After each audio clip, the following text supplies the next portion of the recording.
ওষুধের পর এবার ন্যায্য মূল্যের সবজি দোকান। আগামী পরশু থেকেই কলকাতা পুরসভার 18টি বাজারে শুরু হচ্ছে ফেয়ার প্রাইস শপ।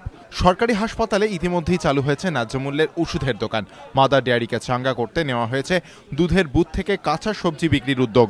এবার ফেয়ার প্রাইস শপ খোলার সিদ্ধান্ত কলকাতা পুরসভার বাজারগুলিতে। এটা ফেয়ার প্রাইস শপ হবে। এদের গভর্নমেন্ট সাবসিডি দিচ্ছে, যে গাড়িগুলো দেওয়া হয়েছে এদের, সেই গাড়িতে 50% সাবসিডি দেওয়া হয়েছে, যাতে করে মানুষের কাছে সবজিগুলো সস্তা দামে তারা বিক্রি করতে পারে। কৃষকদের কাছ থেকে সরাসরি কিনে কাঁচা সবজি বিক্রি হবে ন্যায্য মূল্যের সবজি দোকানে। পুরসভার সাহায্যে এই প্রকল্প রূপায়ণে উদ্যোগী উদ্যান পালন বিভাগ। বিভাগের আধিকারিকরা জানিয়েছেন, সরকারের কাছ থেকে পাওয়া গাড়িতে করে ক্ষেত থেকে সবজি আনা হবে বাজারে।